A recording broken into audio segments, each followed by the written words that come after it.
الحمد لله وكفى وسلام على عباده الذين اصطفى أما بعد فأعوذ بالله من الشيطان الرجيم بسم الله الرحمن الرحيم ما يلفظ من قول إلا لديه رقيب عتيد قال النبي صلى الله عليه وسلم إن الله كره لكم قيل وقال وكثرة السؤال وإذاعة المال أو كما قال عليه الصلاة والتسليم رب اشرح لي صدري ويسر لي أمري واحلل عقدة من لساني يفقهوا قولي سبحانك لا علم لنا إلا ما علمتنا إنك أنت العليم الحكيم إن الله وملائكته يصلون على النبي يا أيها الذين آمنوا صلوا عليه وسلموا تسليما اللهم صل على محمد عبدك ورسولك وصل على المؤمنين والمؤمنات والمسلمين والمسلمات صدق الله العظيم وصدق رسوله النبي الكريم ونحن على ذلك لمن الشاهدين والشاكرين والحمد لله رب العالمين۔ اللہ رب العزت کا بے حد کرم اور احسان ہے۔ اللہ تعالیٰ نے ہمیں اپنے دین کی فکر کے ساتھ مل بیٹھنے کا یہ موقع عطا فرمایا۔ اللہ تعالیٰ ہم سب کے اس مل بیٹھنے کو قبول فرمائے اور اسے اللہ اپنی رضا کا ذریعہ بنائے۔ سال میں ایک مرتبہ آپ حضرات کے قدم میں حاضری ہوتی ہے اور ہمارا یہ حاضر ہونا اور اس طرح سے مل بیٹھ کر کچھ دین کا مذاکرہ کرنا یہ صرف ایک فکر دلانے کے لیے ہے، ایک دلوں کے اندر بیداری پیدا کرنے کے لیے ہے، ورنہ اصل کام تو جو مقامی حضرات کر رہے ہیں اصل تو ان سے فائدہ اٹھانا چاہیے، ان کی صحبتوں کے اندر بیٹھنا چاہیے۔ ہماری مثال تو ایسی ہے کہ جیسے کوئی شور مچانے والا شور مچائے کہ بیدار ہو جاؤ بیدار ہو جاؤ، جاگو جاگو، بس اس لیے ہے، بیداری کے لیے۔ اور اس کا مقصد صرف یہی ہے کہ جو مقامی لوگ ہیں، جو اللہ نے یہاں علماء صلحاء کو رکھا ہے، اصل ان کی صحبتوں سے فائدہ حاصل کیا جائے، اور یہ ہم سب کے لیے ضروری ہے۔ اس دنیا کی زندگی میں ہم یہ دیکھتے ہیں کہ انسان ہمیں بہت سی پریشانیوں کا شکار نظر آتا ہے، اور بہت سی پریشانیوں کا روتا ہوا نظر آتا ہے، اور کیفیت یہ ہوتی ہے کہ اپنے معاملات اور اپنی پریشانیوں کا الزام وہ بہت سی چیزوں کو دے رہا ہوتا ہے۔ کبھی کسی انسان کو برا کہتا ہے، کبھی ماحول کو برا کہتا ہے،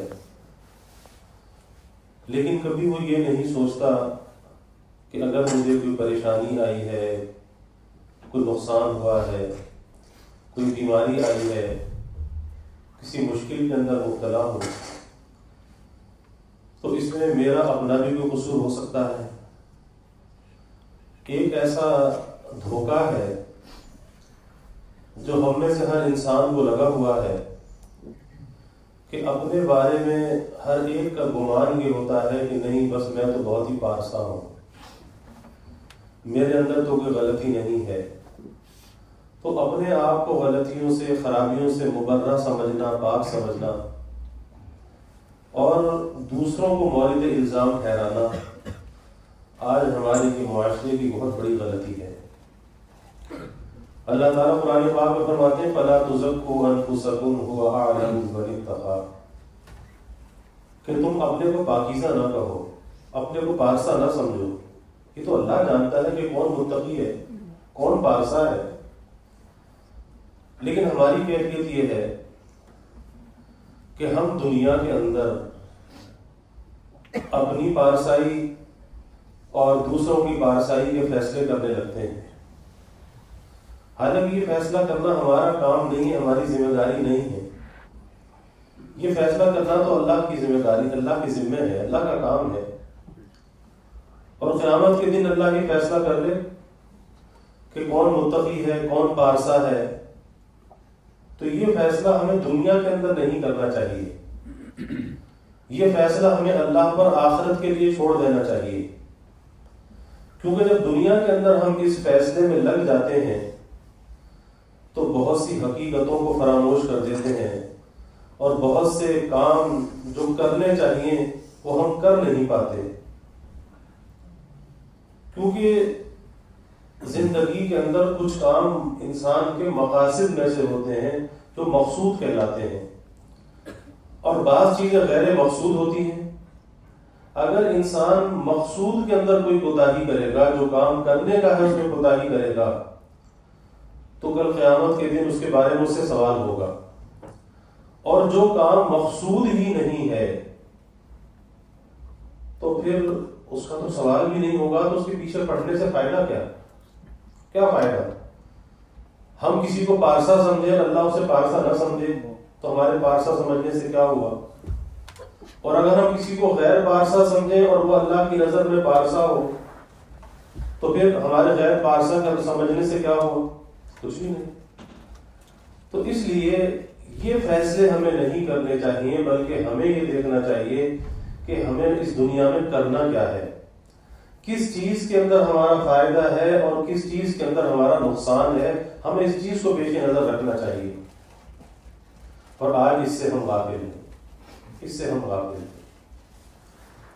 آج کیفیت یہ ہے کہ اپنی غلطیوں پر ہم نظر نہیں کرتے. یہی وجہ ہے کہ ہم بہت سی غلطیوں اور خرابیوں کا مجموعہ ہوتے ہیں، لیکن ہم دوسروں کو مورد الزام ٹھہرا رہے ہوتے ہیں. دوسروں کی چھوٹی چھوٹی غلطیاں ہمیں نظر آ رہی ہوتی ہیں، اور ہم دوسروں کی چھوٹی چھوٹی غلطیوں پر تنقید کر رہے ہوتے ہیں. بھائی دیکھو یہ ویڈیو نہ بنانا، اس لیے باقی اس کو ریکارڈ کر لو لیکن ویڈیو نہیں بنانا. ہم دوسروں پر تنقید کر رہے ہوتے ہیں. آخر یہ کیا چیز ہے؟ اور اس تنقید کے اندر نقصان اپنا کر رہے ہوتے ہیں. کہ ایک آدمی اگر بیمار ہو تو اس کی بیماری کا حل تو یہ ہے کہ ڈاکٹر کے پاس چلا جائے. اس کی بیماری کا حل یہ ہے کہ دوا لے، اپنا علاج کرے، شفا ہو جائے گی. لیکن اگر وہ بیمار اپنے کو بیمار ہی نہ سمجھے اور وہ بیمار ڈاکٹر کے پاس نہ جائے اور وہ دوسروں کی بیماریوں کا ذکر تو کرتا رہے کہ فلاں کو نزلہ ہے، فلاں کو زکام ہے، تو آپ بتائیے کہ دوسرے کی بیماری دوسرے کو اتنا نقصان نہیں دے گی جتنا اس کی بیماری اس کو نقصان دے گی. اور آج ہماری یہی کیفیت ہو چلی ہے. میں یہ کر رہا تھا کہ ہمیں یہ دیکھنا چاہیے کہ آخر کن چیزوں سے ہمارا نقصان ہو رہا ہے. اللہ رب العزت نے انسان کو یہ جو وجود عطا کیا ہے، اس کائنات میں اللہ کی نعمتوں میں یہ سب سے بڑی نعمت ہے کہ اللہ نے انسان کو اشرف المخلوقات بنایا ہے. اللہ کی مخلوقات تو بے شمار ہے، انسان اس کو شمار بھی نہیں کر سکتا کتنی مخلوقات. لیکن انسان کو جو اشرف بنایا ہے، یہ شرف جو اس کے ساتھ لگایا، اور اس زمین پر اللہ نے اس کو اپنا نائب بنایا، اپنی نیابت کی جو ذمہ داری ہے وہ انسان کو دی. کتنا بڑا شرف اور سعادت اس کے ساتھ لگی ہوئی ہے کہ یہ اشرف ہے، اشرف المخلوقات ہے. اور جب یہ اشرف المخلوقات ہے تو پھر اس سے کام کون سے ہونے چاہیے؟ کام بھی تو اشرف ہونے چاہیے یا ارذل ہونے چاہیے؟ اشرف ہونے چاہیے. تو دیکھنا یہ چاہیے کہ ہم اشرف کام کر رہے ہیں یا ارذل کام کر رہے ہیں، کون سے کام کر رہے ہیں. پھر یہ جو وجود اللہ کی اتنی بڑی نعمت ہے کہ جس کا کوئی بدل نہیں ہے، اور اس وجود میں ایک ایک نعمت ایسی ہے کہ انسان اس نعمت پر شکر ادا کرتا رہے، اس کا حق ادا نہیں ہو سکتا. آنکھ کتنی بڑی نعمت ہے، زبان کتنی بڑی نعمت ہے، یہ دل دماغ کتنی بڑی نعمت ہے. ایک ایک نعمت ایسی ہے کہ جس کا کوئی بدل نہیں ہے، اور ہر نعمت ہم سے شکر کا تقاضا کرتی ہے کہ اس نعمت پر شکر کرو، اور نعمت کا شکر کیا ہے؟ اس نعمت کو اللہ کی مرضی میں استعمال کرو، اللہ کی مرضی کے خلاف استعمال نہ کرو، کیونکہ اللہ نے ہمیں اپنی اطاعت اور بندگی کے لیے دنیا میں بھیجا ہے، کسی من چاہی زندگی گزارنے کے لیے دنیا میں نہیں بھیجا۔ اللہ نے ہمارے مقصد زندگی کو خود بیان فرمایا، وَمَا خَلَقْتُ الْجِنَّ وَالْإِنسَ إِلَّا لِيَعْبُدُونَ، کہ ہمارے یہاں پر آنے کا مقصد اللہ کی عبدیت اور اس کی غلامی ہے۔ تو کیا اس عبدیت اور غلامی کا حق ادا کر رہے ہیں، یا اپنی من چاہی من مرضی کی زندگی گزار رہے ہیں؟ اور جب انسان اپنی من چاہی زندگی گزارتا ہے تو پھر بہت سی پریشانیوں کا شکار ہوتا چلا جاتا ہے، اور آج وہی کچھ ہو رہا ہے۔ اللہ تعالیٰ کی نعمتوں میں انسان کا یہ وجود ایک نعمت، اور اس وجود میں جو انسان کی زبان ہے یہ بہت بڑی نعمت، کہ سب سے زیادہ اعضائے انسانی میں اگر انسان نیکیاں کما سکتا ہے، نیکیاں جمع کر سکتا ہے، اس کا ذریعہ یہ زبان، اور سب سے زیادہ اگر گناہ اور برائی کا ارتکاب ہو سکتا ہے اس کا ذریعہ بھی یہ زبان ہے۔ اب دیکھنا چاہیے کہ اللہ نے نعمت تو بہت بڑی دی ہے، کیا اس نعمت کا ہم سے حق ادا ہو رہا ہے؟ اور کہیں ایسا تو نہیں کہ بہت سی مشکلات، بہت سی پریشانیاں اگر آ رہی ہیں تو اس میں کہیں ہماری اس زبان کی بدعمالیوں کا دخل تو نہیں ہے، جسے ہم بہت سی چیزوں کی طرف منتقل کر دیتے ہیں اور بہت سے لوگوں کو مورد الزام ٹھہرا دیتے ہیں، تو کہیں قصور ہمارا اپنا تو نہیں ہے؟ حقیقت یہی ہے کہ قصور ہمارا اپنا ہے۔ اللہ کے حبیب صلی اللہ علیہ وسلم نے فرمایا، ایک حدیث پاک کا مفہوم میں عرض کر رہا ہوں، کہ اللہ تعالیٰ کا فضل انسان کی طرف متوجہ ہوتا ہے، اللہ کا فضل آسمان سے آ رہا ہوتا ہے، اور اللہ کا فضل کیا ہے؟ یہ روزی جو ہے، رزق جو ہے، اللہ کا فضل ہے۔ اور یہ رزق کہاں سے آتا ہے؟ یہ رزق زمین سے نہیں آتا، یہ رزق اللہ آسمانوں سے نازل کرتا ہے۔ اللہ کہتا ہے وَفِي السَّمَاءِ رِزْقُكُمْ وَمَا تُوعَدُونَ، کہ جس رزق کا تم سے وعدہ ہے وہ آسمانوں سے نازل کیا جاتا ہے۔ لیکن فرمایا کہ وہ رزق آ رہا ہوتا ہے، اللہ کا وہ فضل متوجہ ہوتا ہے، لیکن اس کی زبان سے کوئی ایسا کلمہ نکل جاتا ہے، کوئی ایسی بات یہ زبان سے کہہ دیتا ہے، اللہ کا فضل واپس چلا جاتا ہے۔ اب یہ پریشان ہے کہ جی میرا کاروبار کیوں نہیں چلتا، مجھے نوکری کیوں نہیں ملتی، میرے رزق کے اندر برکت کیوں نہیں ہے؟ یہ ساری پریشانیاں کس وجہ سے ہیں؟ گھر میں آپس میں ناچاقی کس وجہ سے ہے، نا اتفاقی کس وجہ سے ہے؟ یہ ساری مشکلات کیوں ہیں؟ تو کبھی انسان اگر غور کرے اس میں انسان کی زبان کا دخل ہوتا ہے، زبان کا دخل، کہ اس زبان کے مصرف کو ہم نے بگاڑ رکھا ہے، اور جہاں اس زبان کو استعمال کرنا چاہیے وہاں اس زبان کو استعمال نہیں کرتے۔ ہمارے ذہنوں کے اندر یہ بات ہے کہ زیادہ بولنا یہ کسی کمال کی علامت ہے، کوئی بڑے کمال کی بات ہے آدمی زیادہ باتیں کرے، یہ تو ہم سمجھتے ہیں، ہماری سوچ ہے، اور جب ہماری سوچ ہے تو ہم کرتے بھی ایسا ہی ہیں کہ جتنا بول سکتے ہیں بول رہے ہیں، کیونکہ زبان ایسا پرزہ ہے کہ تھکتا نہیں ہے، سارا جسم تھک جاتا ہے لیکن زبان نہیں تھکتی، بولے چلے جا رہے ہیں، لیکن کبھی اس بولنے کے انجام کو نہیں سوچتے کہ اس بولنے کا انجام کیا ہو رہا ہے، اس سے کوئی فائدہ نفع حاصل ہو رہا ہے یا نقصان ہو رہا ہے۔ بول تو رہے ہیں اور اسے کمال بھی سمجھ رہے ہیں، یہ ہماری سوچ ہے، لیکن اللہ کے حبیب صلی اللہ علیہ وسلم کیا فرماتے ہیں؟ آپ فرماتے ہیں کہ جو خاموش رہا اس نے نجات پائی۔ تو پتہ چلا کہ بولنے میں نجات نہیں ہے، بولنے میں کامیابی نہیں ہے، بلکہ خاموش رہنے میں نجات اور کامیابی ہے، اور بولنا کمال نہیں ہے، خاموش رہنا یہ کمال کی بات ہے۔ لیکن آج ہم سے خاموش نہیں رہا جاتا. آج زبان چلتی ہے، اور جب یہ زبان چلتی ہے تو پھر ہمیں اس بات کا احساس نہیں رہتا کہ ہم کس کے بارے میں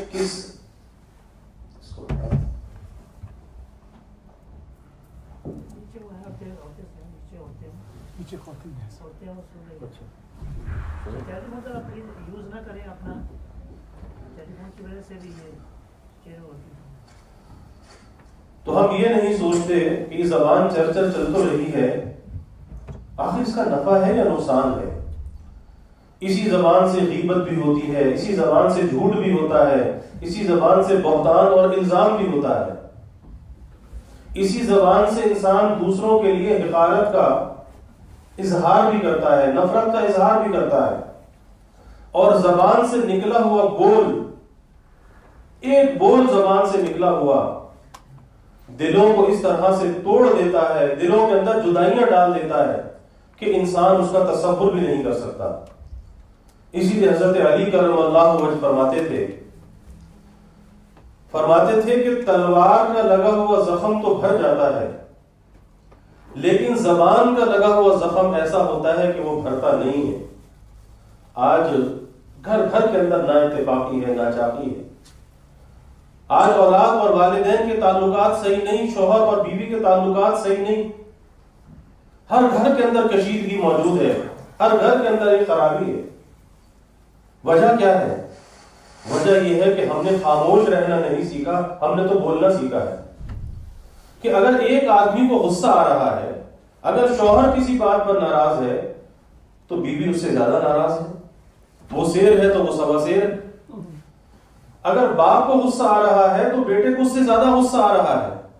حالانکہ ہونا یہ چاہیے کہ اگر ایک آدمی کو غصہ آ رہا ہے تو اس غصے کی حالت میں دوسرے کو یہ چاہیے کہ وہ خاموش ہو جائے، وہاں سے ہٹ جائے، تاکہ اس کا غصہ کسی اعتدال میں آ جائے. اور جب غصہ اعتدال میں آ جائے پھر بیوی کو جو بات شوہر سے کہنی ہو یا شوہر کو بیوی سے کہنی ہو، اس حالت اعتدال کے اندر جب کوئی بات کہی جائے گی تو پھر دلوں کے اندر یہ نفرتیں پیدا نہیں ہوں گی، یہ جدائیاں پیدا نہیں ہوں گی. کیونکہ جب انسان غصے کی حالت میں ہوتا ہے اور اپنے جذبات کا اظہار کر رہا ہوتا ہے تو اس غصے کی حالت میں وہ اپنے قابو کے اندر نہیں ہوتا، اپنے آپ کے اندر نہیں ہوتا، اور وہ غصے کی آگ ایسی ہوتی ہے کہ وہ زبان سے تیر اور نشتر برسا رہا ہوتا ہے، اور وہ جس کے بھی جا کے لگے، جس کے بھی لگے. اسی لیے فرمایا کہ غصہ ایک ایسی تلوار ہے کہ یہ دوست کے گلے پہ رکھ دو اسے کاٹ دے گی، دشمن کے گلے پہ رکھو اسے کاٹ دے گی. اب یہ انسان کے اپنے اختیار میں ہے کہ غصے کو استعمال کہاں پہ کرے. یہ غصہ کوئی بیوی کے لیے نہیں ہے، غصہ اولاد کے لیے نہیں ہے. ٹھیک ہے، کمی کوتاہیاں انسانوں کے اندر ہوتی ہیں، لیکن ان مسائل کا حل پیار محبت سے ہونا چاہیے، نہ کہ نفرت سے اور غصے سے. تو آج یہ زبان ہمارے قابو کے اندر نہیں ہے. کثرت کلام کی، زیادہ بولنے کی عادت ہے، اور بزرگوں نے فرمایا کہ یہ زیادہ بولنے کی جو عادت ہے، اس زیادہ بولنے کا سبب جو ہے، اس زیادہ بولنے کا جو سبب ہے، فرمایا کہ جب انسان کی اپنی بڑائی پیش نظر ہوتی ہے تو انسان زیادہ باتیں کرتا ہے اپنی بڑائی کے لیے، کہ محفل کے اندر جب بیٹھے تو بس اتنا بولے کہ میری ہی بات غالب ہونی چاہیے اور میری محفل پر چھا جانا چاہیے. ہر آدمی میری بات سنے، میری بات کو اہمیت دے. اس لیے زیادہ بولنے کی عادت ہوتی ہے. تو کثرت کلام کی عادت جب ہوتی ہے کہ جب اپنی بڑائی انسان کو پیش نظر ہوتی ہے، اور جب اپنی بڑائی پیش نظر ہوتی ہے تو اسے اللہ تعالیٰ کی عظمت اور بڑائی کا استحضار نہیں ہوتا، بلکہ اس سے وہ غافل ہوتا ہے. تو اپنی بڑائی کا پیش نظر ہونا یہ اتنا بڑا جرم ہے، اتنا بڑا قصور ہے کہ اللہ کے ہوتے ہوئے تو نے اپنے آپ کو بڑا کیسے سمجھ لیا. اور یہ فرمایا کہ ایک مرض نہیں ہے جس کو کثرت کلام کے اندر مبتلا دیکھو سمجھ جاؤ کہ بہت سے امراض کا یہ مجموعہ ہے. بہت سے امراض اس کے اندر موجود ہیں، کیونکہ اللہ تعالیٰ سے غفلت کا ہونا یہ ایک مرض نہیں ہے بلکہ بہت سے امراض کا مجموعہ ہے. پھر یہی زبان، اس سے انسان غیبت کرتا ہے. اور اللہ کہتا ہے وَلَا يَغْتَبْ بَعْضُكُمْ بَعْضًا کہ ایک دوسرے کی غیبت نہ کرو. اب غیبت کسے کہتے ہیں؟ اللہ کے حبیب صلی اللہ علیہ وسلم نے غیبت کی تعریف بیان کی کہ اپنے بھائی کی کسی ایسی بات کا ذکر کرنا کہ جو بات جو خرابی اس کے اندر موجود ہے لیکن وہ نہیں چاہتا کہ میری بات کا کسی کے سامنے اظہار کیا جائے، تو اس کی سچی بات کو کہیں پر بیان کرنا جس کو وہ نہیں چاہتا کہ اسے ظاہر کیا جائے، بیان کیا جائے، آپ نے فرمایا کہ یہ غیبت ہے. اور صحابہ نے پوچھا کہ وہ بات اگر اس کے اندر موجود نہ ہو، آپ نے فرمایا وہ تو بہتان ہے، وہ تو غیبت سے بھی بڑھ کر گناہ ہے. اور آج یہی ہو رہا ہے کہ جس محفل کے اندر ہم بیٹھتے ہیں وہاں پر غیبتوں کا سلسلہ شروع ہو جاتا ہے کہ جب چند لوگ مل بیٹھتے ہیں تو نیت تو یہ ہوتی ہے کہ بھئی چلو مل بیٹھیں گے، وقت پاس ہو جائے گا. تو یہ تو حقیقت ہے کہ وقت تو پاس ہوتا ہے لیکن ہم وقت پاس کر کے اپنے آپ کو فیل کر لیتے ہیں، اپنے آپ کو فیل کرتے ہیں کہ جہاں پر بیٹھے ابتدا میں باتیں تو اچھی اچھی شروع ہوتی ہیں لیکن اس کے بعد پھر اس باتوں کا رخ بدلتا ہے اور وہ باتیں غیبت کی طرف چلی جاتی ہیں. اور غیبت کتنا بڑا گناہ ہے. اللہ تعالیٰ فرماتے ہیں أَيُحِبُّ أَحَدُكُمْ أَن يَأْكُلَ لَحْمَ أَخِيهِ مَيْتًا فَكَرِهْتُمُوهُ کیا تم اس بات کو پسند کرتے ہو کہ اپنے مردار بھائی کا گوشت کھاؤ؟ تو جب اس سے کراہت کرتے ہو، اس کو پسند نہیں کرتے، تو یہ غیبت کرنا ایسا ہی گناہ ہے جیسے اپنے مردار بھائی کا گوشت کھانا. کون اپنے مردار بھائی کا گوشت کھا سکتا ہے؟ لیکن غیبت کرنے والا چاہے اسے نظر نہیں آتا لیکن حقیقت میں اپنے مردار بھائی کا وہ گوشت کھا رہا ہوتا ہے. اور اللہ کے حبیب صلی اللہ علیہ وسلم نے فرمایا الغیبۃ اشد من الزنا. آپ نے فرمایا کہ یہ غیبت زنا سے زیادہ اشد ہے، زنا سے زیادہ یہ بری چیز ہے کہ زنا کو تو انسان برا سمجھتا ہے لیکن اس سے زیادہ جو اشد اور بری چیز ہے وہ غیبت کا کرنا ہے. لیکن آج غیبت کرتے ہیں لیکن غیبت کو برا بھی نہیں سمجھتے. یاد رکھیے کہ ایک تو وہ گناہ ہے کہ جس گناہ کو انسان گناہ سمجھ کے کرتا ہے، برا سمجھتا ہے، گناہ سمجھتا ہے، بالآخر کبھی اسے توبہ کی توفیق مل جاتی ہے کیونکہ برا سمجھ رہا ہے کہ یہ برائی ہے، یہ گناہ ہے لیکن کسی بھی وجہ سے کر رہا ہے. لیکن جس گناہ کو برا نہیں سمجھتا، گناہ ہی نہیں سمجھتا، وہ تو سمجھتا ہے کہ میں کوئی ایسا حق ادا کر رہا ہوں کہ جس کی ضرورت ہے. تو پھر آپ بتائیے کہ توبہ کی توفیق کیسے ملے گی؟ اور جب توبہ کی توفیق نہیں ملے گی تو یہ گناہ کا بوجھ اس کے اوپر رہے گا یا نہیں رہے گا؟ اور دوسری بات یہ ہے کہ گناہ یہ غیبت جو ہے، یہ غیبت حق اللہ بھی ہے اور حق العبد بھی ہے. اللہ کا حق بھی ضائع ہوتا ہے اور بندوں کا حق بھی ضائع ہوتا ہے.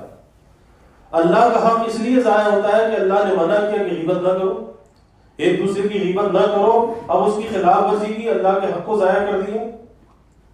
اور بندے کا حق اس لیے کہ جو بندہ نہیں چاہتا کہ میرا ذکر ہو، اس کا ذکر کر رہا ہے، تو جب تک غیبت کر کے اس بندے سے معافی نہ مانگے اس وقت تک یہ گناہ معاف بھی نہیں ہوتا. اب انسان سوچے کہ زندگی میں کتنی غیبتیں کی ہیں، کس کس کی ہیں، کسی کو یاد بھی نہیں. ہم میں سے کسی کو یاد نہیں کہ کتنی غیبتیں کی، کس کس کی غیبتیں کی. ایک عورت ایک اللہ والوں کے پاس آئی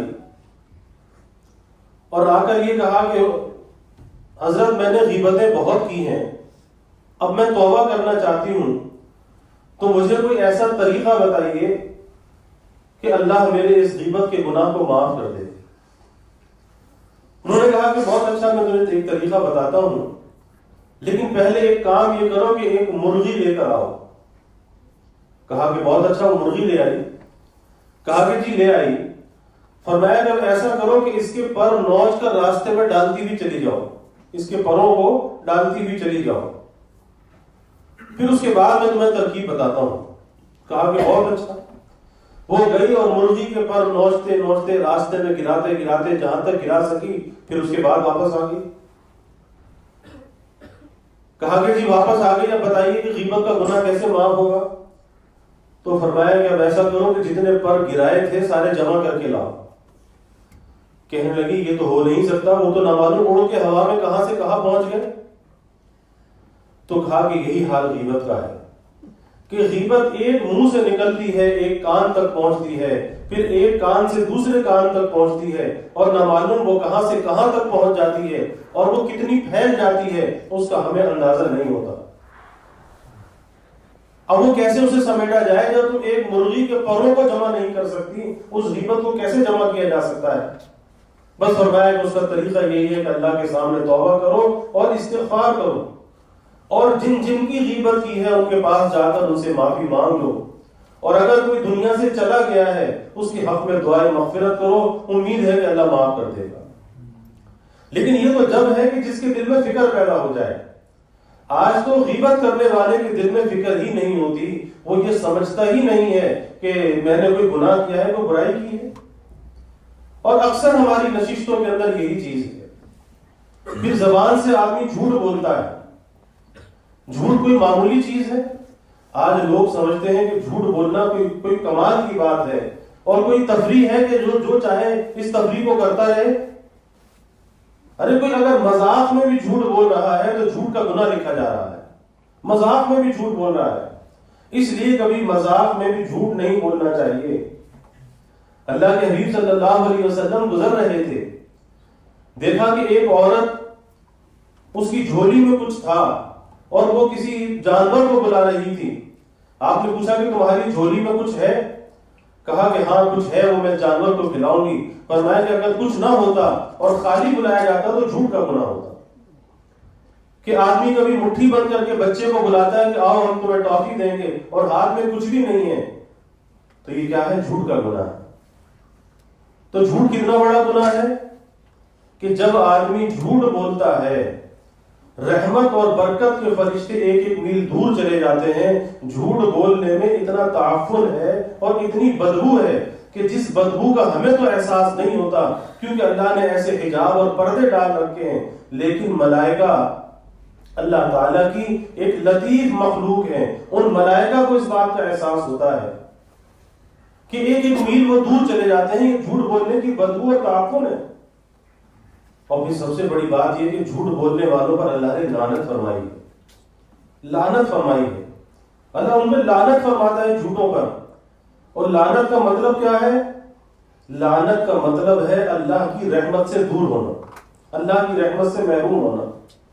اب ایک شخص جھوٹ بول کر اگر دنیا کا فائدہ حاصل کر بھی لے، بالفرض اگر کر بھی لے، تو کیا وہ فائدہ بڑا ہے یا اللہ کی لعنت بڑی ہے، اللہ کی پکڑ بڑی ہے؟ آخر سوچنا تو چاہیے کہ دنیا کے اندر اگر جی رہا ہے تو اللہ کی رحمت کے ساتھ جینا چاہیے یا اللہ کی لعنت کے ساتھ جینا چاہیے، زندگی گزارنی کس طرح سے چاہیے۔ لیکن کیفیت ہے کہ جھوٹ کو انسان برا نہیں سمجھتا، اور پھر یہ کیفیت ہو جاتی ہے کہ گھر میں جھوٹ، اولاد سے جھوٹ، بیوی سے جھوٹ، ہر جگہ جھوٹ۔ آپ اندازہ لگائیے کہ وہ زندگی جو جھوٹ پر مبنی زندگی ہو وہ کیسی ہوگی؟ اللہ کی مدد سے محرومی کی زندگی ہوگی، کیونکہ جھوٹ کے ساتھ کبھی اللہ کی مدد نہیں ہوتی بلکہ سچ کے ساتھ اللہ کی مدد ہوتی ہے۔ اس لیے اپنی اولاد کو بھی سچ کی تلقین کرنی چاہیے، اولاد کو سچائی سکھانی چاہیے، کبھی اولاد کو جھوٹ نہیں سکھانا چاہیے۔ اور وہ جھوٹ اولاد سیکھتی کس طرح سے ہے کہ جب بڑے جھوٹ بولتے ہیں وہ جھوٹ خود بخود بچوں میں منتقل ہو جاتا ہے۔ حضرت غوث پاک رحمۃ اللہ علیہ کا واقعہ آتا ہے کہ جب وہ چھوٹے سے بچے تھے، ان کی والدہ نے ان کو پڑھنے کے لیے بھیجا، تو سب سے پہلی نصیحت کیا کی کہ بیٹا کبھی جھوٹ مت بولنا، ایک ہی نصیحت کی، اور 40 دینار ان کی بغل میں سی دیے، قافلے کے حوالے کر دیا۔ جب وہ قافلہ چلا، کہیں جنگل میں کہیں راستے میں پڑاؤ کیا، ڈاکو آ گئے، ڈاکوؤں کا ایک قافلہ آ گیا لوٹنے کے لیے۔ اب ڈاکو قافلے کو لوٹ رہے ہیں، ایک ڈاکو ان کے پاس بھی پہنچا، یہ چھوٹے سے بچے تھے، پوچھا کہ تمہارے پاس کیا ہے؟ کہا کہ میرے پاس تو 40 دینار ہے۔ اسے بڑی حیرت ہوئی، پوچھا کہ کہاں ہے؟ کہا کہ یہاں سے لے ہوئے۔ پکڑ کر اپنے سردار کے پاس لے گیا کہ عجیب بچہ ہے کہ ہمیں تو کچھ بھی اس کے پاس نہ ملا، لیکن یہ خود کہہ رہا ہے کہ میرے پاس 40 دینار ہے۔ پوچھا کہ تم نے چھپایا کیوں نہیں؟ اگر ہمیں نہ بتاتے، کہہ دیتے میرے پاس کچھ بھی نہیں ہے، تو ہمیں کیا پتا چلتا؟ کہا کہ میری ماں نے مجھے نصیحت کی تھی کہ بیٹا کبھی جھوٹ نہ بولنا. ماں نے نصیحت کی تھی کہ بیٹا کبھی جھوٹ نہ بولنا. تو کیسے جھوٹ بولتا؟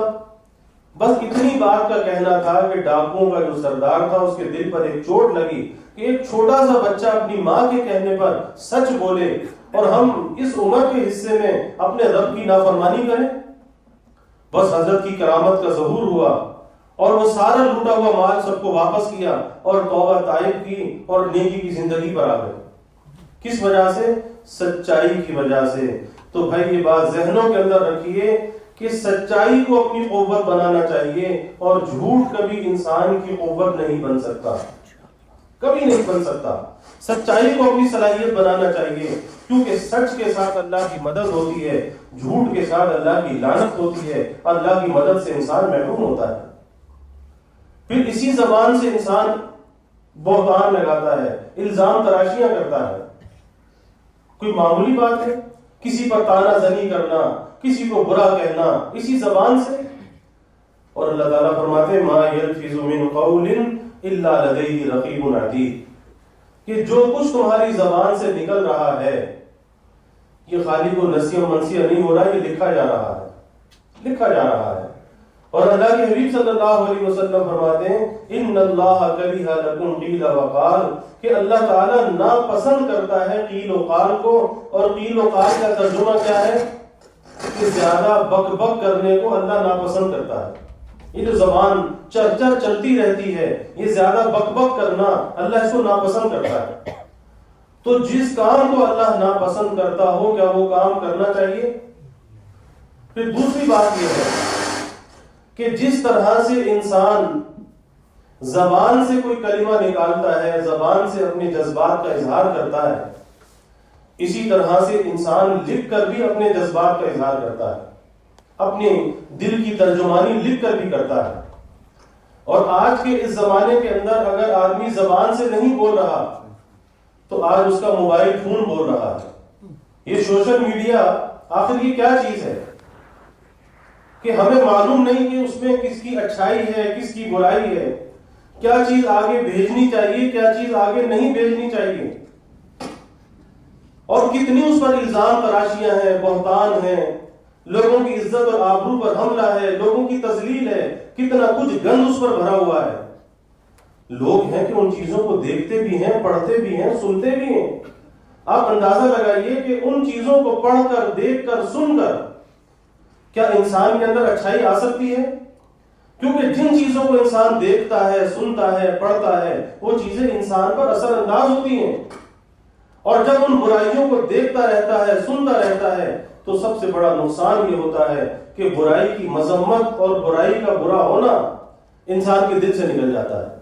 اور برائی کی مذمت کا دل سے نکل جانا یہ کوئی معمولی نقصان نہیں ہے، یہ بہت بڑا نقصان ہے کہ برائی کی مذمت دل سے نکل جائے. آپ دیکھ لیجئے کہ آج فیس بک کے اوپر کیا ہے، آج یوٹیوب کے اوپر کیا ہے، آج کتنے فحش قسم کے میسج جو ہیں وہ آج سوشل میڈیا پر چل رہے ہوتے ہیں. اور آج لوگ ہیں کہ اسے اٹھا کر آگے فارورڈ بھی کرتے رہتے ہیں. آپ اندازہ لگائیے کہ جس برائی کو آپ آگے بھیج رہے ہیں اور وہ اس سے آگے چل رہی ہے اور جتنا وہ آگے پھیل رہی ہے، تو چونکہ بھیجنے کا سبب آپ بنے ہیں، وہ کوئی تماشا یا کھیل نہیں ہے، وہ کوئی انٹرٹین کا ذریعہ نہیں ہے یا کسی معلومات کا ذریعہ نہیں ہے. وہ جتنا پھیلتا رہے گا اتنا گناہ آپ کے نامہ اعمال میں لکھا جاتا رہے گا. کیونکہ حدیث میں آتا ہے، اللہ کے حبیب صلی اللہ علیہ وسلم نے فرمایا کہ ایک عورت بن سنور کے باہر نکلتی ہے، بے پردہ ہو کے باہر نکلتی ہے، جتنے مرد اسے دیکھتے ہیں، بد نظری کرتے ہیں، سارے کے سارے گنہگار ہوتے ہیں.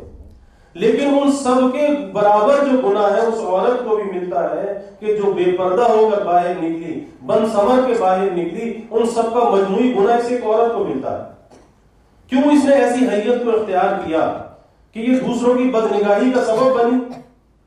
تو اسی طرح آج اگر ہم یہ میسج آگے بھیج رہے ہیں، اور کتنے فحش قسم کے میسج ہیں کہ لوگ تفریح کے لیے آگے بھیجتے رہتے ہیں. آج اس انٹرنیٹ کے ذریعے، اس سوشل میڈیا کے ذریعے آج ہمارا کتنا نقصان ہو رہا ہے. اور پھر ذہنوں کے اندر یہ بات ہے کہ یہ کوئی برائی نہیں، یہ کوئی گناہ نہیں. نہ آج مرد بچے ہوئے، نہ آج خواتین اس سے بچی ہوئی، نہ نوجوان بچا ہوا، بچے بچے ہوئے، اور نہ بچیاں بچی ہوئی. کتنا شرم و حیا کا جنازہ نکلتا چلا جا رہا ہے، آزادی اور بے باکی بڑھتی چلی جا رہی ہے۔ آج اس نے ناجائز تعلقات کا باب کھول دیا ہے، اور ہم ہیں کہ ہمیں احساس نہیں کہ ہم تباہی کے کس دہانے پر جا رہے ہیں، بس ایک شوق ہے، اس شوق کی تکمیل کے اندر لگے ہوئے ہیں۔ یاد رکھیے کہ زندگی کسی شوق کے پورا کرنے کا نام نہیں ہے، زندگی اللہ اور اس کے رسول کے حکموں کے تابع گزارنے کا نام ہے، کہ قدم قدم پر اس بات کو دیکھنا چاہیے کہ زندگی اللہ اور اس کے رسول کے تابع گزر رہی ہے۔ کل قیامت کے دن اللہ کے سامنے کھڑے ہوں گے، کیا اللہ کے سامنے کھڑے ہو کر کامیاب ہو جائیں گے؟ کل جب ہم سے سوال ہوگا کیا اللہ کے سامنے جواب دے سکیں گے، کامیاب ہو جائیں گے؟ ہمیں ضرور اپنے آپ سے پوچھنا چاہیے، اپنے آپ سے یہ سوال ضرور کرنا چاہیے۔ تو میں یہ عرض کر رہا تھا کہ آج زبان جو ہے اس کی بے احتیاطیاں بڑھتی چلی جا رہی ہیں، اور تحریر جو ہے وہ بھی زبان کے قائم مقام ہوتی ہے۔ جتنا کچھ سوشل میڈیا پر آج ہم برائیوں کو پھیلا رہے ہیں تو یہ بھی زبان کے قائم مقام ہے، اور یہ گناہ بھی نامہ اعمال میں لکھا جا رہا ہے۔ یہ کوئی وقت پاس کرنے کا ذریعہ نہیں ہے، اور بھائی اس کا علاج بہت آسان ہے، اس کا علاج مشکل نہیں ہے۔ اس کا علاج آسان یہ ہے کہ آدمی بولنے سے پہلے تول لے، بولنے سے پہلے سوچ لے، اور یہ تو ایک ایسی عادت ہے کہ ہر کام سے پہلے، ہر کلام سے پہلے، ہر ملاقات سے پہلے انسان کو سوچنا ضرور چاہیے کہ اس کا فائدہ ہے یا نقصان۔ اب ایک فائدہ دنیا کا فائدہ ہے، ایک فائدہ دین کا فائدہ ہے، آخرت کا فائدہ ہے۔ اگر کسی کلام میں، کسی ملاقات میں، کسی کام میں دنیا کا حلال اور جائز فائدہ ہے تو اسے ضرور کرنا چاہیے، اسے نہیں چھوڑنا چاہیے۔ ایک آدمی ہے، تجارت کرتا ہے، اس کی دکان پہ گاہک آتے ہیں، اب ظاہر ہے کہ گونگا بن کر تو نہیں بیٹھے گا، اپنا وہ سودا دکھاتا ہے، اس کے اوصاف بتاتا ہے، اس کی قیمت بتاتا ہے۔ اب یہ اس کا کلام کرنا یہ کسب حلال کے لیے ہے، اب اس کے دل میں ذرہ برابر کی ظلمت نہیں آتی۔ لیکن جب آدمی کوئی فضول کلام کرتا ہے، اس فضول کلام کی ظلمت فوراً دل کے اندر آتی ہے۔ اس لیے اللہ کے حبیب صلی اللہ علیہ وسلم نے فرمایا کہ لوگوں کثرت کلام سے اپنے آپ کو بچاؤ، یہ زیادہ باتیں کرنے سے اپنے آپ کو بچاؤ، کہ یہ زیادہ باتیں کرنا فرمایا کہ دل کے اندر یہ سختی پیدا کرتا ہے، قساوت پیدا کرتا ہے، اور وہ دل سب سے زیادہ اللہ سے دور ہے جس دل کے اندر قساوت اور سختی ہو۔ تو یہ زیادہ باتیں کرنا دل کی قساوت کا ذریعہ ہے۔ تو پہلی چیز یہ ہے کہ پہلے تول اور بعد میں بول، یعنی بولنے سے پہلے یہ دیکھ لے کہ اس بولنے کا فائدہ ہے یا نہیں ہے۔ اگر فائدہ ہے تو کر لے، اور اگر نقصان ہے تو پھر زبان کو قابو کر، زبان کو روک کر رکھ۔ اللہ کے حبیب صلی اللہ علیہ وسلم نے اتنی بڑی بات فرمائی، آپ نے فرمایا کہ 2 چیزوں کی تم مجھے ضمانت دے دو، میں تمہارے لیے جنت کا ضامن بن جاتا ہوں۔ یعنی 2 چیزوں کی ضمانت ہم دے دیں، اللہ کے حبیب صلی اللہ علیہ وسلم جنت کی ضمانت ہمیں دے رہے ہیں۔ آپ اندازہ لگائیے کہ معمولی بات ہے۔ فرمایا کہ ایک تو یہ تمہاری زبان جو 32 دانتوں کے درمیان ہے، اس زبان کی ضمانت مجھے دے دو، اور دوسرے فرمایا کہ جو 2 رانوں کے درمیان ہے یعنی شرمگاہ، اس کی ضمانت تم مجھے دے دو، میں تمہارے لیے جنت کا ضامن ہو جاتا ہوں۔ اور آسان سودا ہے بھائی، مشکل سودا نہیں ہے، آسان سودا ہے۔ اگر تھوڑی سی انسان اپنی عادت کو بدل لے، اور یہ مقصد نہیں ہے کہ اپنی زبان کو کاٹ کر پھینک دے، بلکہ اس کے مصرف کو درست کر لے۔ اصل چیز اصلاح یہی ہوتی ہے، اصلاح کے اندر چیزوں کے مصرف کو بدلا جاتا ہے۔ اگر انسان کا لباس میلا ہو جاتا ہے، اس کا مطلب نہیں کہ اس کو پھاڑ کر پھینک دے، بلکہ اس کی اصلاح کی جاتی ہے، اسے لانڈری میں ڈال کر دھویا جاتا ہے، اس کے میل کچیل کو دور کیا جاتا ہے۔ ہاتھ میلے ہو جاتے ہیں، اس کی اصلاح کی جاتی ہے، اس کو دھو کے صاف اور پاک کر لیا جاتا ہے۔ تو جیسے ہاتھ پاک ہو سکتے ہیں، لباس پاک ہو سکتا ہے، اس کا میل کچیل دور ہو سکتا ہے، ایسے ہی زبان کی بھی اصلاح ہو سکتی ہے، لیکن اس کے لیے کہ جو کرنا چاہے۔ تو فرمایا کہ پہلی چیز تو یہ ہے کہ بھائی سوچ کر بولنے کی عادت ڈالو، سوچ کر بولنے کی، اور آج یہ عادت نہیں ہے، اور اب تو افسوس یہ ہے کہ آج کے زمانے میں انسان بول کر بھی نہیں سوچتا۔ حضرت خواجہ حسن بصری رحمۃ اللہ علیہ فرماتے ہیں کہ ایک زمانہ ایسا تھا کہ لوگ سوچ کر بولا کرتے تھے، سوچ کر بولتے تھے، پھر فرمایا کہ اب ایسا زمانہ آ گیا کہ اب بول کر بھی نہیں سوچتے، اور آج بھی وہی زمانہ ہے کہ اگر بول کر بھی سوچ لیں تو اسے اندازہ ہو جائے کہ صحیح بولا یا غلط بولا، اور اگر غلط بولا اس کی کوئی تلافی کی صورت ہو جائے۔ اور دوسری بات بھائی یہ ہے کہ اس زبان کے مصرف کو درست کیا جائے۔ پہلی چیز تو سوچ کر بولنے کی عادت، کہ جو نفع والا کام ہے، کلام ہے، ملاقات ہے، وہ کرنی چاہیے، اور جس میں نفع نہیں ہے، فائدہ نہیں ہے بلکہ نقصان ہے، اس کو چھوڑ دینا چاہیے۔ دوسری بات یہ ہے کہ اس زبان کو، اس کے مصرف کو درست کر لیا جائے، اور اس کا درست مصرف یہ ہے اسے اللہ کے ذکر میں لگا دیا جائے۔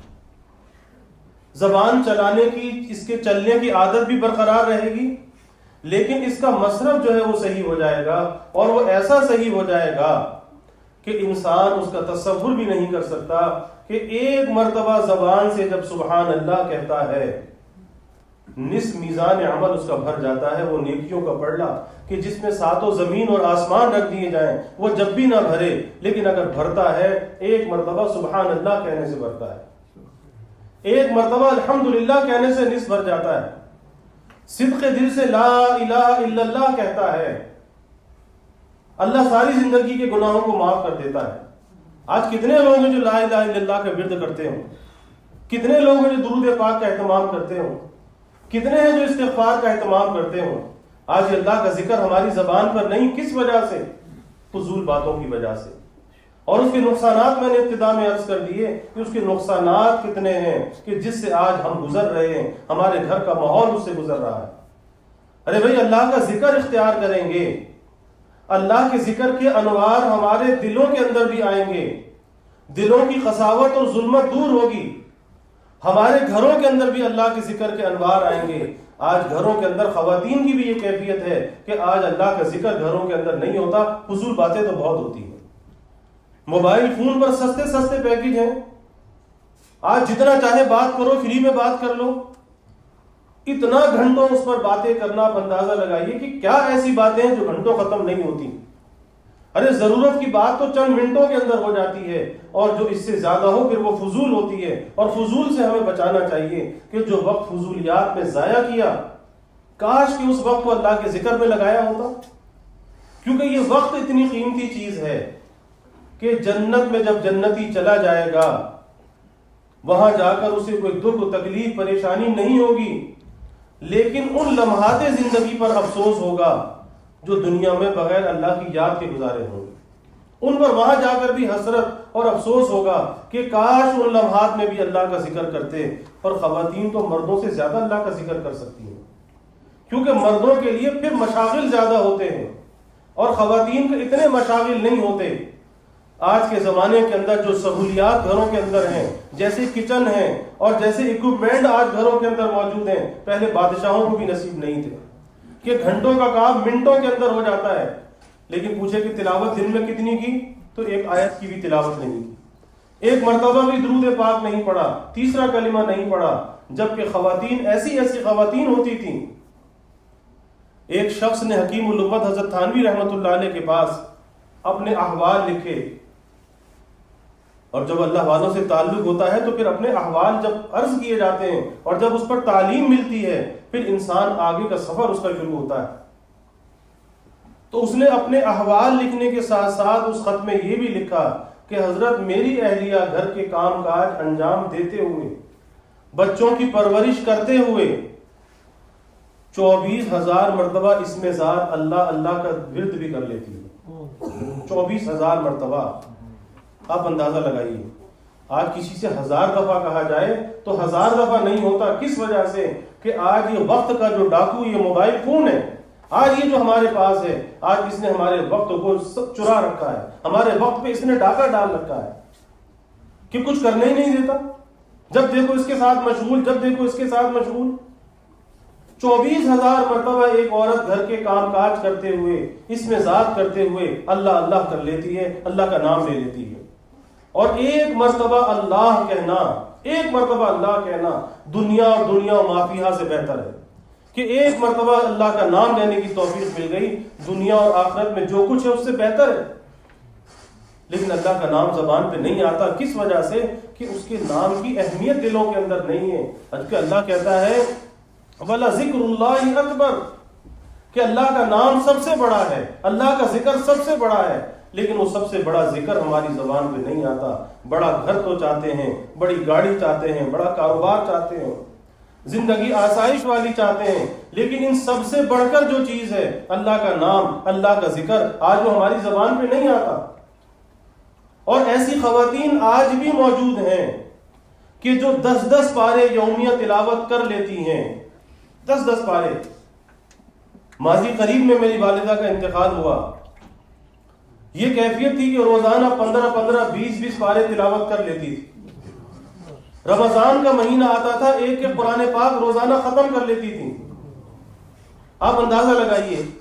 اور آج کی زمانے کی خواتین کو ایک پارہ پڑھنے کی فرصت نہیں ہے. رمضان آتا ہے، قرآن مجید لوگوں سے ختم نہیں ہوتا. آپ اندازہ لگائیے.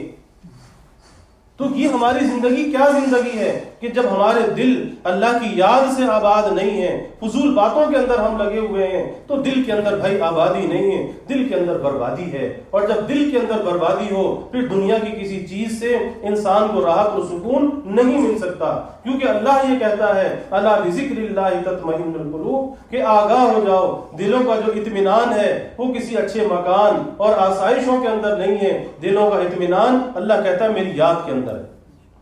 اور آج اللہ کی یاد سے دل خالی ہیں، دل ویران ہے، دل اجڑے ہوئے ہیں، مکان اجڑے ہوئے ہیں. ہم یہ سمجھتے ہیں کہ مکانوں کی آبادی انسانوں سے ہے، تو بھائی مکانوں کی آبادی انسانوں سے نہیں ہے. مکانوں کی آبادی بھی اللہ کی یاد سے ہے، اور دلوں کی آبادی بھی اللہ کی یاد سے ہے.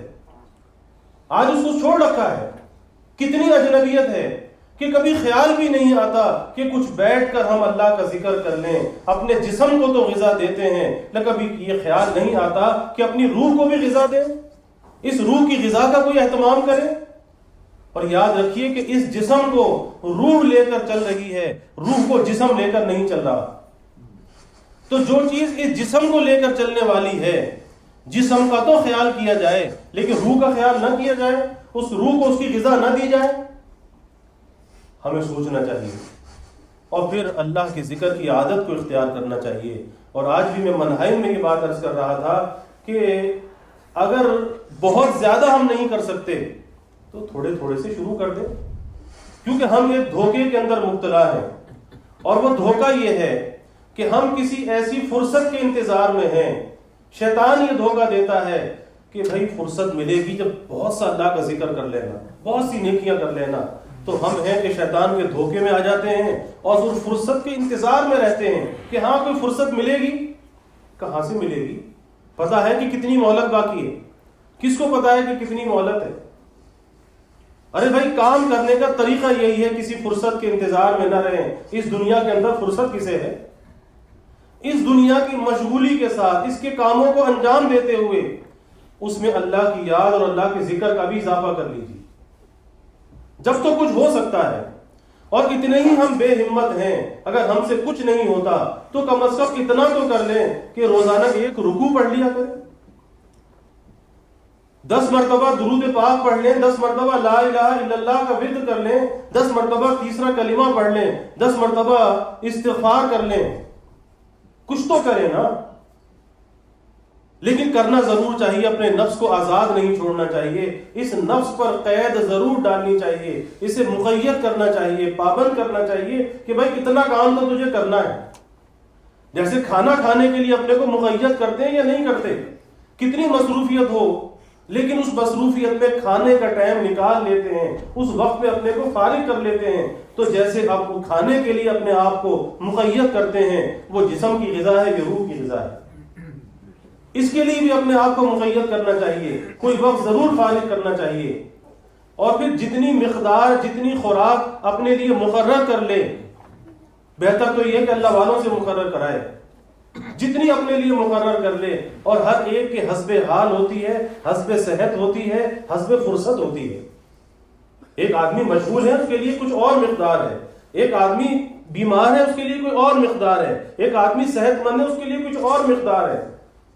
تو اپنی حسب صحت اور حسب فرصت، لیکن بھائی خدا را ذکر کی عادت کو ضرور اختیار کیجیے، ضرور اختیار کیجیے.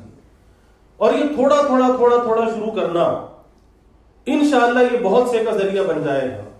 جب اس ذکر کے انوار اندر آئیں گے، اس کا نور آئے گا، اندر کی ظلمتیں جائیں گی، پھر بالآخر انسان اس سے زیادہ کرنے لگے گا، کیونکہ اللہ کے نام سے ایک انس پیدا ہو جائے گا. اور جب کسی چیز سے انس ہو جاتا ہے پھر انسان اسے چھوڑا نہیں کرتا.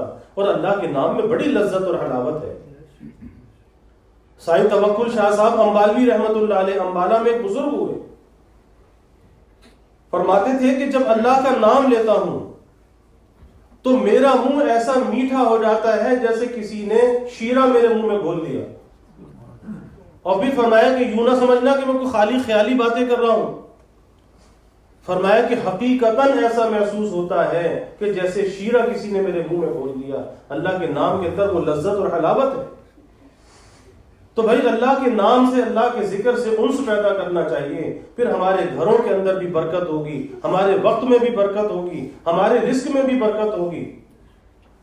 اور سب سے بڑا جو فائدہ ہوگا اللہ کے نام لینے کا، سب سے بڑا جو فائدہ ہوگا کہ جب ہماری موت کا وقت ہوگا اور اللہ کے نام سے ہمیں انس ہوگا، اللہ کا دھیان دل میں ہوگا، اللہ کا ذکر زبان پہ ہوگا، تو سب سے بڑا فائدہ موت کے وقت ہوگا کہ پھر موت کے وقت اللہ ہمیں اپنی یاد کے ساتھ اپنے پاس بلائے گا، اپنے ذکر کے ساتھ اپنے پاس بلائے گا.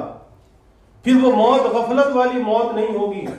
آج ہر دل کے اندر، ہر مسلمان کے دل میں یہ آرزو اور تمنا ہوتی ہے کہ اس کی موت کلمے والی موت ہو، اس کی موت ایمان والی، حسن خاتمہ والی موت ہو، ذکر والی موت ہو. ہر آدمی چاہتا ہے اور چاہنا بھی چاہیے. یہ تو ہمارے ایمان کا تقاضا ہے کہ موت اچھی ہونی چاہیے. لیکن یاد رکھیے کہ وہ کلمے والی موت، وہ ذکر والی موت جب ہوتی ہے کہ جب زندگی ذکر والی ہوتی ہے. ایسے نہیں ہوتا. ورنہ زندگی جن کاموں میں گزر رہی ہوتی ہے، موت کے وقت وہی کیفیات اس کے اوپر حاوی ہو جاتی ہیں. ایک آدمی کم تولا کرتا تھا، پہلے ترازو ہوتے تھے نا، سوئی سے وہ ہاتھ میں اٹھا کر تولتے تھے. جب اس کی موت کا وقت آیا، لوگ اسے کلمے کی تلقین کرتے ہیں، کہتا ہے کلمہ میری زبان پہ نہیں آتا، وہ ترازو کی جو سوئی ہے وہ میرے حلق میں اٹکی ہوئی ہے، کلمہ زبان پہ نہیں آتا. یہ کیا چیز تھی کہ زندگی میں جو کچھ کیفیات تھیں، جو زندگی میں اعمال کر رہا تھا، موت کے وقت وہ احوال اس کے اوپر طاری ہو گئے. اور موت تو نچوڑ اور خلاصہ ہے ساری زندگی کا. تو ساری زندگی جو کچھ ہم کرتے رہیں گے، موت کے وقت وہی چیزیں ہم پر آ جائیں گی. تو میں یہ عرض کر رہا ہوں کہ سب سے بڑا فائدہ یہ ہوگا جب ہم اللہ کے نام سے دوستی لگائیں گے، اس نام سے انس پیدا کریں گے. اور یاد رکھیے کہ انس پیدا کرنا پڑتا ہے، خود بخود نہیں ہوتا.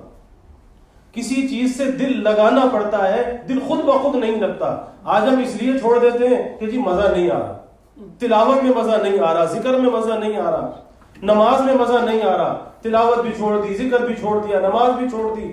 تو کیا مزے کے لیے عمل کرنا ہے؟ ارے عمل تو اللہ کے لیے کرنا ہے، اللہ کو راضی کرنے کے لیے کرنا ہے، چاہے مزہ آئے یا نہ آئے. طالب مولا بنو، طالب لذات کیوں بنتے ہو؟ اپنے مولا کے طالب بنو. جو کچھ بھی کرو وہ اللہ کے لیے کرو، وہ کسی لذت اور مزے کے لیے نہیں. تو طالب مولا ہونا چاہیے، طالب لذات نہیں. اور جو طالب مولا ہوتا ہے، پھر مزہ آئے یا نہ آئے، کیفیت طاری ہو یا نہ ہو، پھر وہ کبھی عمل کو چھوڑا نہیں کرتا، کبھی نہیں چھوڑا کرتا، کیونکہ بہت بڑی چیز کا وہ طالب ہے. ارے لذت کی طلب کی تو کیا کی؟ لذت تو ایک مخلوق ہے. تو کیا مخلوق میں ہی انسان پھنسا رہے گا اور خالق کی طرف اس کا سفر کب شروع ہوگا؟ مالک کی طرف سفر کب شروع ہوگا؟ ابھی انہی چیزوں کے اندر اٹکا ہوا ہے. تو کبھی لذات کا طالب نہیں ہونا چاہیے کہ مزہ نہیں آیا تو سب کچھ چھوڑ دیا. ارے بھائی بس انس پیدا کر لو، انس پیدا کر لو. اور جب آدمی کے اندر یہ انس آ جاتا ہے، اللہ کی یاد سے اسے محبت ہو جاتی ہے، تو پھر نہ چاہتے ہوئے بھی زبان پہ اللہ کا ذکر رہتا ہے، اللہ کی یاد رہتی ہے. پھر ایسی کیفیت ہو جاتی ہے کہ چلتے پھرتے اٹھتے بیٹھتے ہر وقت زبان پہ اللہ کا ذکر ہوتا ہے. کیونکہ اللہ کا ذکر آسان بھی بہت ہے، مشکل نہیں ہے. میرے حضرت والد صاحب رحمۃ اللہ علیہ فرمایا کرتے تھے کہ کھانے پینے کی چیزوں میں سب سے زیادہ آسان جو ہے وہ پانی کا پینا ہے. سب سے آسان چیز ہے پانی کا پینا. فرمایا کہ اللہ کا نام لینا اس سے بھی زیادہ آسان ہے، اس سے بھی آسان ہے. لیکن شرط یہ ہے کہ بھائی کوئی لینے کا ارادہ کرے. تو موت تو بھائی برحق ہے، موت آنی ہے، لیکن اس کا فائدہ ذکر کا یہ ہوگا کہ اللہ کا نام ہماری زبان پر ہوگا، اور حدیث میں آتا ہے کہ جس کا آخری کلام لا الہ الا اللہ ہو، فرمایا کہ وہ جنت میں جائے گا۔ تو کثرت ذکر کی عادت ہونی چاہیے، اللہ تعالیٰ ہمیں اس کی توفیق عطا فرمائے۔ اور بھائی زبان کی خرابیوں سے، اس کی شر سے اپنے آپ کو بچانا چاہیے۔ امام غزالی رحمۃ اللہ علیہ نے اپنی کتاب احیاء العلوم میں ایک مستقل باب باندھا زبان کی خرابیوں پر، اور اس کا نام کیا رکھا؟ آفات لسان۔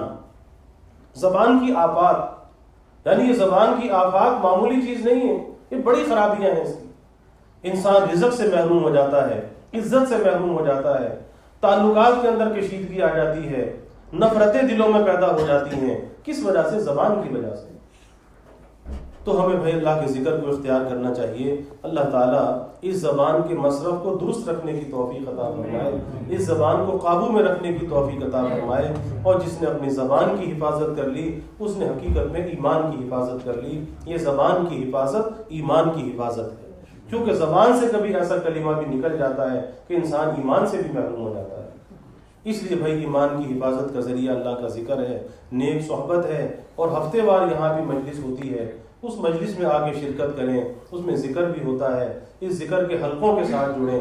یہ ذکر کے حلقے یہ جنت کے حلقے ہیں، جہاں پر اللہ کا ذکر ہوتا ہے، رحمتوں کا نزول ہوتا ہے، ملائکہ اس مجمع کو گھیر لیتے ہیں، اللہ کی طرف سے سکینہ نازل کیا جاتا ہے، اطمینان کی کیفیت نازل کی جاتی ہے، ملائکہ کا نزول ہوتا ہے، فرشتوں کی غذا اللہ کا ذکر ہے، فرشتے وہ ذکر لینے کے لیے آسمان سے آتے ہیں، اور ایک قطار بن جاتی ہے اس ذاکر کے ہونٹوں سے لے کر آسمان تک، کہ فرشتے آتے رہتے ہیں اور وہ ذکر لے کر جاتے رہتے ہیں۔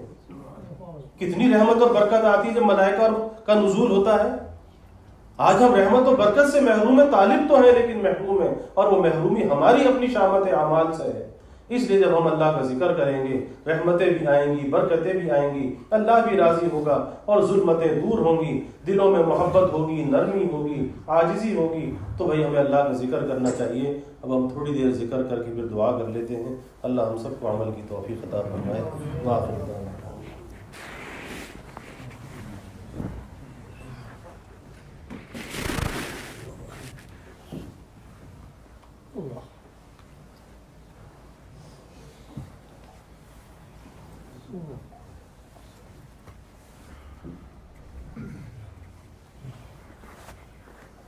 ذکر کی جو نیت ہے اللہ کی محبت کے لیے اور اللہ کی رضا کے لیے، کہ اللہ کی محبت حاصل ہو جائے اور اللہ ہم سے راضی ہو جائے۔ لا الہ الا اللہ کا جو ذکر ہے یہ نفی اس بات کا ذکر ہے، اس میں غیر اللہ کی نفی ہے اور اللہ کے تعلق کا اس بات ہے۔ لا الہ نہیں ہے کوئی معبود الا اللہ سوائے اللہ کے۔ تو جب لا الہ کہے تو یہ تصور کرے کہ اللہ کا جو بھی غیر ہے وہ میرے دل سے نکل رہا ہے، ناجائز محبتیں، شہوتیں، لذتیں، دنیا کی محبت، مال کی محبت، ناجائز تعلقات، اس لا الہ میں یہ تصور کرے کہ یہ سب دل سے نکل رہا ہے، اور الا اللہ کی ضرب دل پہ لگائے اس تصور سے کہ اللہ کے نام کا نور اور اللہ کی محبت میرے دل میں آ رہی ہے۔ اس تصور کے ساتھ اللہ تعالیٰ کا ذکر کرے۔ اللہم افتح اقفال قلوبنا بذکرک واتمم علینا نعمتک واسبغ علینا من فضلک وجعلنا من عبادک الصالحین۔ اللہم افتح مسامع قلوبنا لذکرک وارزقنا طاعتك وطاعة رسولك وعملا بكتابك۔ اللهم طهر قلوبنا عن غيرك ونور قلوبنا بنور معرفتك أبدا يا الله يا الله يا الله۔ اپنی محبت نصیب فرما۔ قال النبی صلی اللہ علیہ وسلم افضل الذکر لا الہ الا اللہ لا الہ الا اللہ لا الہ الا اللہ